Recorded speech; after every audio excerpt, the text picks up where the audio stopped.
हे भगवान, अगर तूने मुझे सारस बनाया था तो मुझे भी और सारसों की तरह दो पंख क्यों नहीं दिए। मैं अपने साथियों के साथ उड़ नहीं पाता, ना ही वो मुझे अपने साथ रखना पसंद करते हैं। अपाहिज सारस और जादुई चिड़िया।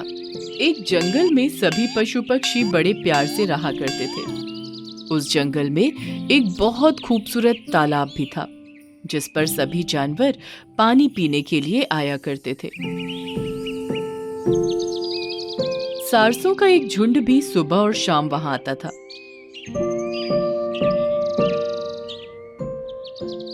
लेकिन एक सारस था जो कि दिन और रात वहीं भटकता रहता था।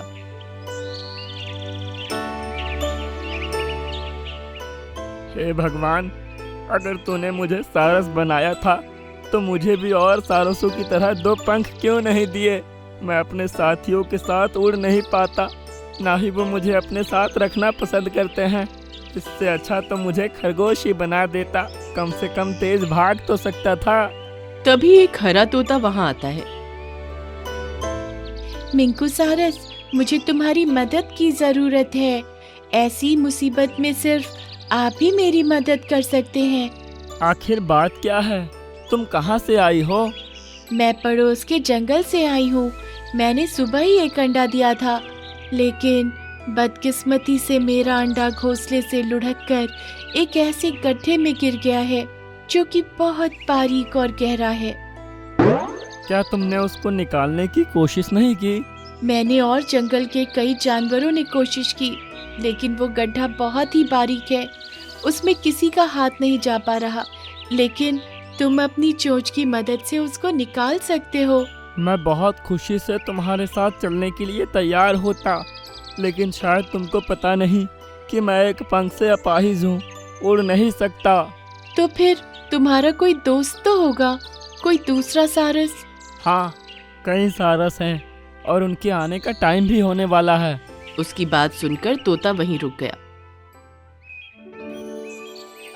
थोड़ी देर बाद जब सारसों का झुंड आया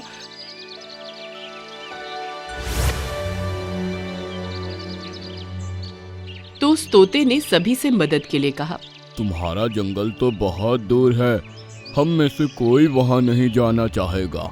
मेरा अंडा अगर उसी गड्ढे के अंदर फूट गया तो मेरा बच्चा उसी में पड़ा पड़ा मर जाएगा। प्लीज, आप में से कोई मेरे साथ चलिए। हम उस तरफ जाते ही नहीं, और वैसे भी तुम इस जंगल की नहीं हो। हम तुम्हारी मदद के लिए भला इतनी मेहनत क्यों करेंगे? ये तुम लोग कैसी बातें कर रहे हो? इसके बच्चे की जिंदगी का सवाल है। अगर तुमको इसकी इतनी ज्यादा फिक्र हो रही है तो तुम ही क्यों नहीं चले जाते? उड़ नहीं सकते तो चल कर चले जाओ, पैर तो तुम्हारे पास भी है ना। इतना कहकर पूरा झुंड वहां से उड़ गया। तुम फिक्र मत करो प्यारे तोते, मैं तुम्हारे साथ चलने को तैयार हूँ। सुनकर तोता खुश हो गया और उसको अपने साथ ले चली। कुछ घंटों चलने के बाद मिंकू सारस के पैर दर्द करने लगे। वो बीच बीच में थोड़ी देर आराम करता और फिर अपना सफर तय करता। इसी तरह रुकते रुकाते शाम होने तक वो दोनों जंगल पहुंच गए। मिंकू सारस, यही है वो गड्ढा। सुनकर मिंकू सारस ने उसमें झांक कर देखा तो उसको काफी अंदर एक अंडा नजर आया। मैं अभी इसको निकालता हूँ। मिंकू सारस ने अपनी पतली गर्दन गड्ढे के अंदर डाली और फिर अपनी बारीक चोंच की मदद से अंडे को बड़े आराम से निकालकर जमीन पर रख दिया, जिसको देखकर तोता बहुत खुश हुई।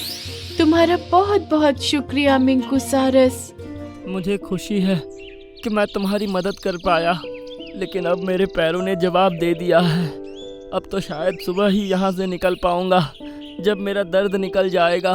तभी वो अंडा हरकत करने लगा और एकदम से चटकने लगा। अगले ही पल उसके अंदर से एक नीले रंग का चूजा बाहर निकला। देखते ही देखते वो चूजा अपनी मम्मी चिड़िया के आकार का हो गया और उड़ने लगा। ये देखकर मिंकू सारस चौंक पड़ा। हाँ? ये कैसा जादू है? तुम तो अभी पैदा हुए हो, एकदम से बड़े हो गए और अभी से उड़ने भी लगे। ये सब कैसे हुआ? अब तुमको चलकर जाने की जरूरत नहीं पड़ेगी। इस जंगल से तुम अपने पंखों पर उड़कर जाओगे। हैं? भला मैं उड़कर कैसे जा सकता हूँ? मेरा तो एक ही पंख है। अभी तक जो कुछ भी मैंने किया वो सब इन्हीं के कहने पर किया था। ये अंडा भी मेरा नहीं था। मुझे साफ साफ बताइए कि आप लोग कौन हैं और आपका मेरे पास आने का क्या मकसद था? हम दोनों जादुई पहाड़ी पर रहते हैं। आज सुबह जब मैं अपने ध्यान में बैठा था तब मुझे तुम्हारी आवाज़ सुनाई दी। किस तरह तुम भगवान से अपना दूसरा पंख निकालने की दुआ कर रहे थे। फिर तोता मेरे ही कहने पर कोई पक्षी दुखी दिल से भगवान से कुछ मांग रहा है। तुम उसके पास जाकर उसका इम्तिहान लो। अगर वो दिल का अच्छा हुआ तो हम उसकी ख्वाहिश ज़रूर पूरी करेंगे। फिर मैंने तोता से कहा, तुम्हारे पास गई और तुम्हारा इम्तिहान लिया। मुझे खुशी है कि तुम अपने इम्तिहान में पास हुए। ये सुनते ही मिंकू सारस खुश हो गया। अब ये लो अपना इनाम। कहकर उसने अपने पंख जोर से फड़फड़ाए और मिंकू सारस के ऊपर से 2-3 चक्कर काटे। कुछ जादू सा हुआ और तभी मिंकू सारस का दूसरा पंख भी निकल आया। अपने पंखों को इस्तेमाल करो मिंकू सारस। सुनकर उसने पंख फड़फड़ाए और फिजा में उड़ गया। उसने 1-2 चक्कर घूम घूम कर लगाए और वो उस वक्त बहुत खुश हुआ। अरे वाह, ये है, यस, अब मैं भी उड़ सकता हूँ। फिर वापस उनके पास आया। आप दोनों का बहुत बहुत शुक्रिया। आपने मुझे एक और पंख देकर मेरी ख्वाहिश पूरी कर दी। अब तुम अपने जंगल जा सकते हो मिंकू सारस। याद रखना, जिस तरह आज मेरी मदद के लिए तुम आगे आए थे, आगे भी इसी तरह दूसरों की खूब मदद करना। मेरी मदद करने की आदत की वजह से ही मुझे मेरे पंख मिले हैं। मैं वादा करता हूँ आगे भी इसी तरह सबकी मदद करने को तैयार रहूँगा। ये कहकर वो उन दोनों को गुड बाय बोलकर खुश होते हुए आकाश में उड़ गया। जब वो तालाब पर पहुंचा तो बाकी सभी उसको उड़ता हुआ देख हैरान रह गए और खुश भी हुए। अरे मिंकू सारस, तुमको दूसरा पंख कैसे आ गया? ये सुनकर मिंकू सारस ने उनको खुश होते हुए सब कुछ कह सुनाया। हमें बहुत खुशी हुई कि अब तुमको हमसे अलग नहीं रहना पड़ेगा। तो देर किस बात की है? चलो आज से मैं भी तुम्हारे साथ चलता हूँ। सुनकर सभी सारसों का झुंड हवा में उठा और फिर मिंकू सारस भी खुश होते हुए उनके साथ सैर के लिए चला गया। तो चिड़िया ने 2 अंडे दिए हैं। अब तो मैं भर पेट खाना खाऊंगा। अभी इस अंडे को अपना आहार बना लेता हूँ। बरगद के पेड़ पर चिड़ा और चिड़ी एक दंपति रहते थे। उनकी नई नई शादी हुई थी। चिड़िया पेट से थी। दोनों हंसी खुशी अपनी जिंदगी जी रहे थे। उसी पेड़ पर एक बाज रहता था जिसका एक पर तो सही था, पर किसी वजह से उसका दूसरा पर कट गया था। कैसी हो चिड़िया रानी? कहीं घूमने जा रहे हो क्या दोनों? अच्छा है। बाज, मैंने तुमसे कितनी बार कहा है कि कोई कहीं जाए तो उसको टोका मत करो, क्योंकि टोकने से काम बिगड़ जाया करता है। अरे बाज भैया, तुम्हें करना क्या है? हम कहीं भी जाएं, तुम तो इसी पेड़ पर बैठे रहते हो, न कहीं आते न कहीं जाते। तुम्हारा भरण पोषण भी हमें ही तो करना पड़ता है। मैंने तो यूं ही पूछ लिया था, क्योंकि तुम दोनों तैयार होकर जा रहे हो और बहुत ही अच्छे लग रहे हो। भगवान तुम्हारी जोड़ी ऐसे ही बनाए रखे। शुक्रिया, पर तुम्हारी जोड़ी तो कभी नहीं बन सकती, क्योंकि तुम्हारा तो एक पर ही नहीं है। चिड़ा चिड़िया उससे इसी तरह बातें किया करते थे, क्योंकि पेड़ पर कोई और न होने की वजह से उन दोनों को ही कुछ न कुछ खाने के लिए देना पड़ता था। एक दिन की बात है, चिड़िया सेब खा रही थी। अरे वाह, मजा ही आ गया। मेरे स्वामी न जाने किस पेड़ से तोड़कर ये सेब लाए हैं। इसका तो स्वाद ही निराला है। चिड़िया रानी, क्या खा रही हो? मुझे भी बहुत तेज भूख लगी है, थोड़ा सा मुझे भी दे दो। इस बाज की नजर तो हमेशा मेरे खाने पर ही रहती है। इसको नहीं पता कि मैं पेट से हूँ। हमेशा मेरे खाने को नजर लगाता रहता है। क्या हुआ? आज कुछ बनाया नहीं क्या? लाती हूँ, रुको। चिड़िया रात का खाना बाज के लिए ले जाती है। जैसे ही बाज उस खाने को खाता है वो समझ जाता है कि ये रात का खाना है। चिड़िया, ये तो रात का खाना है। आज कुछ ताज़ा नहीं बनाया क्या? जो है यही है, खाना है तो खाओ, नहीं तो राम राम।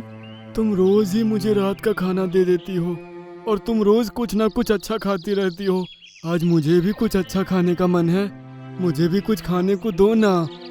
खुद तो इस पेड़ पर बैठे बैठे मेरा दिमाग खाते रहते हो, कहीं उड़कर जा नहीं सकते। बस इसी पेड़ पर तुम्हारे दिन बीतते हैं।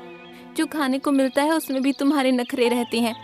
अरे मेरे पति दिन रात मेहनत करके खाना लेकर आते हैं और तुम चाहते हो कि वो खाना मैं तुम्हें दे दूं? जो मिलता है उसे खा लो। बाज चुपचाप वही बासी खाना खा लेता है।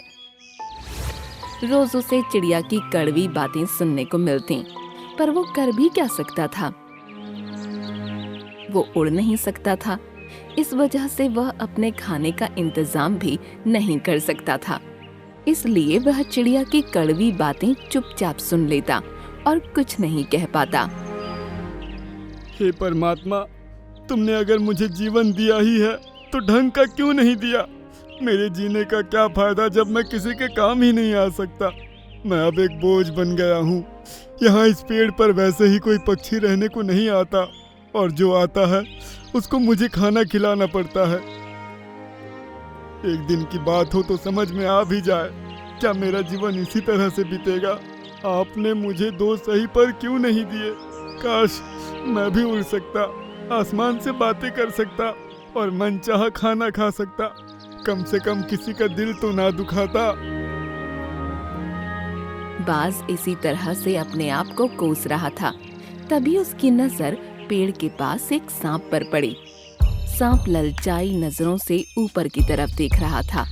ये चिड़िया तो पेट से है, कुछ ही दिनों में ये अपने अंडे देगी, तब मैं इसके अंडों को खा जाऊंगा। बहुत दिन हो गए किसी पक्षी के अंडे नहीं खाए। सांप की बातें बाज सुन लेता है। कुछ ही दिनों बाद चिड़िया 2 अंडे देती है।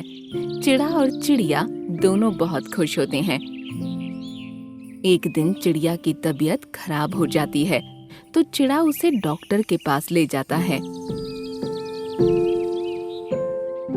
बाज, तुम वैसे तो किसी काम के नहीं हो, पर जब तक मैं चिड़िया को डॉक्टर के पास से दिखा कर लेकर आता हूँ, मेरे अंडों का ध्यान रखना।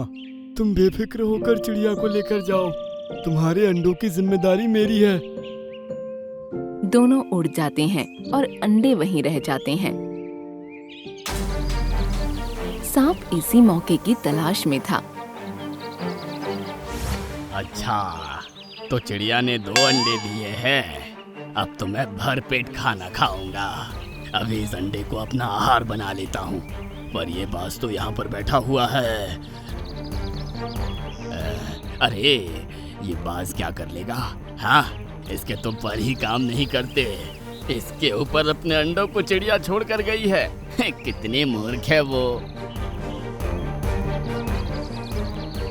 सांप पेड़ के ऊपर चढ़ रहा होता है तो बाज उसे देख लेता है। जहाँ पर है वहीं पर रुक जा सांप। खबरदार जो तूने ऊपर आने की कोशिश की तो।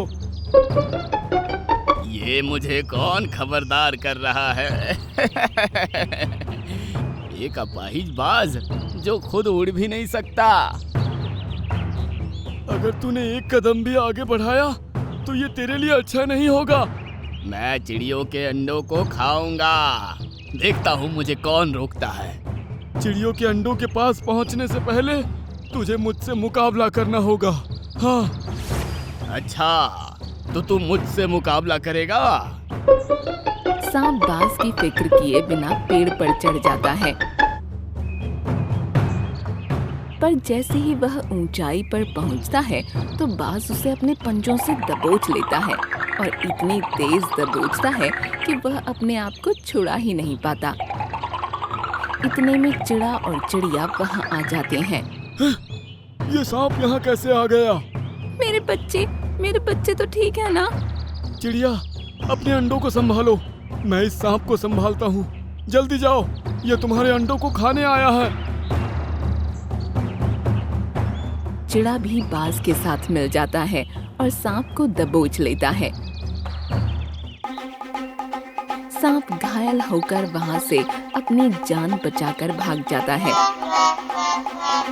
चिड़िया ये सब देखकर बहुत खुश होती है कि बाज की वजह से उसके बच्चों की जान बच गई। बाज भैया, तुमने आज मेरे बच्चों की जान बचाई। मैं तो न जाने तुम्हें क्या क्या कहती रही, और तुमने अपनी जान पर खेलकर सांप से लड़कर मेरे दोनों बच्चों की जान बचाई। मैं तुम्हारा एहसान कभी नहीं भूल सकती। बाज भैया, हमें माफ कर दो। हमारी कड़वी बातों से ना जाने तुम्हारा कितना दिल दुखा होगा। हम तो तुम्हें किसी काम का नहीं समझते थे, पर तुमने फिर भी हमारी मदद की। अरे ये तो मेरा फर्ज था। अब चिड़ा चिड़िया दोनों बाज का बहुत ध्यान रखते थे और हमेशा उससे प्यार से बातें किया करते। तीनों हंसी खुशी बरगद के पेड़ पर रहा करते थे।